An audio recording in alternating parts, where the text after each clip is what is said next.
Aujourd'hui, je vous donne quelques conseils pour bien réussir Soleil d'hiver de Daniel Bonnet. Un très beau morceau, très bien écrit pour notre instrument qui met vraiment en valeur, mais aussi un morceau relativement difficile dans ce recueil Piccolo Cello, peut-être un des plus difficiles de ce recueil. D'abord, je vous parle de la première partie du beau thème du début, et ensuite, je vous aide pour les quelques passages techniques. C'est parti!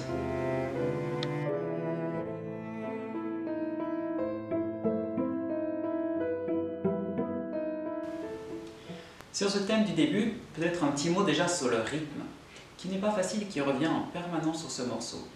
Donc une mesure à 3 temps, mais avec des croches enlevées. 1, 2, mi, ré, mi, do. Pour le rythme, le mieux, je pense, c'est de prendre le disque, de l'écouter avec la partition, et n'hésitez pas à battre la mesure à 3 temps en même temps. Et bien sûr, à lire et à chanter le thème du violoncelle. Maintenant, ce qui est intéressant sur ce début, c'est cette notion de legato et côté très chantant du violoncelle. Le legato, c'est la manière de lier les sons.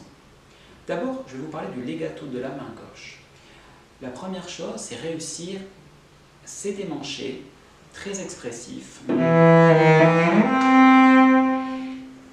Pour réussir ce legato et ce démanché, il faut bien penser à anticiper le geste avec son bras à la fin du poussé.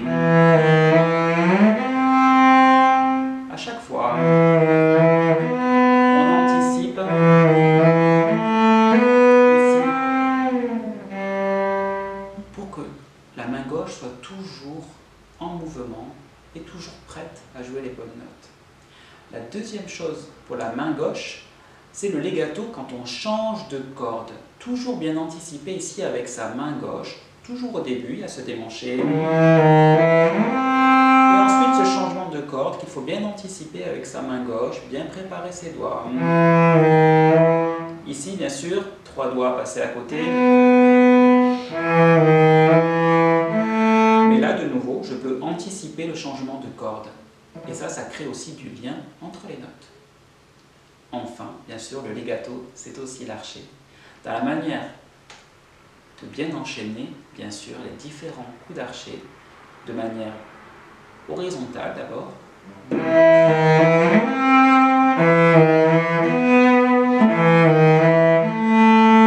Ici. Mais aussi, ce qu'il faut faire attention, c'est les changements de cordes. Pourquoi ? Parce qu'il ne faut pas de coupure quand on fait ici.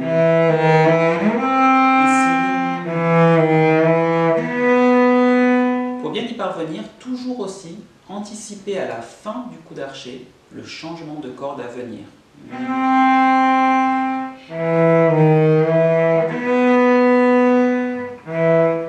Pour avoir une phrase la plus chantante possible.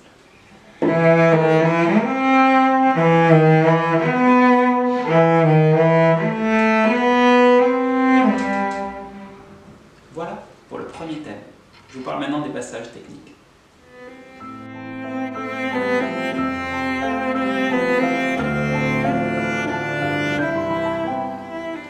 Donc j'ai identifié 3 passages qui nécessitent certainement un travail particulier, donc la mesure 21, la mesure 36 et la mesure 61. Ces 3 passages sollicitent des déplacements de main gauche, toujours en descente d'ailleurs, que je vais essayer de vous aider à travailler. Donc le premier passage, mesure 21. Ici, nous avons un repère pour les déplacements, donc sur les pids, c'est à chaque fois que le Mi, premier doigt, ici, ensuite deuxième doigt, donc en 3e position, et ensuite le même Mi qui passe 4e doigt en 2e position. Et toujours ce Mi, 4e doigt, et on revient en 1re position. Donc une descente qui nous amène de la 4e position, 3e, 2e et 1re. Une fois qu'on a identifié donc ces Mi et ces déplacements, il faut faire bien attention aux extensions.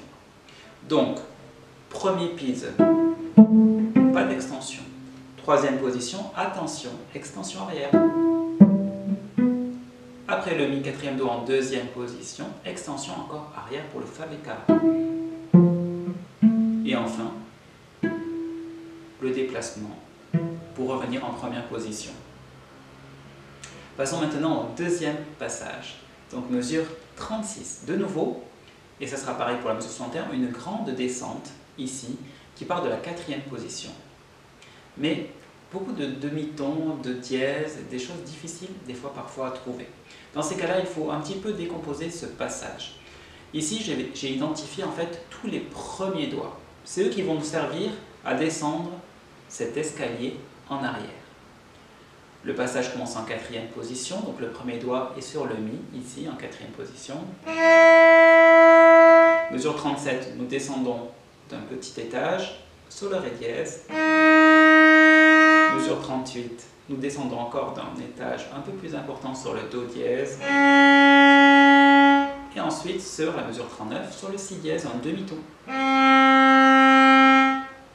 Cela se continue sur la 2e corde, sur la corde Ré, en 4e position sur le La. Ensuite encore on descend Sol dièse, Fa dièse, et on termine ce passage sur le Mi dièse.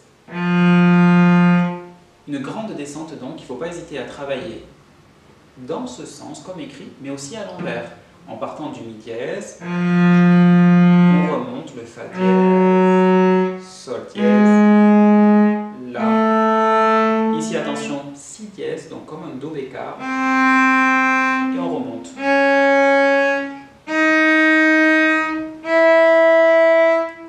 Une fois bien identifié toutes ces positions, il vous reste donc à positionner vos doigts sur ces positions. Ici, il faut le faire tranquillement, mesure par mesure. Donc la première mesure, Sol, Fa, Mi. N'hésitez pas à le faire dans l'autre sens. Ensuite, on descend au Ré dièse. Dans l'autre sens aussi. Et le Do dièse.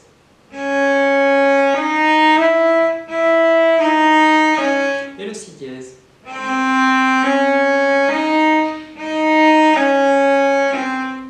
Je vous joue tout ce passage maintenant comme il est écrit, avec le rythme.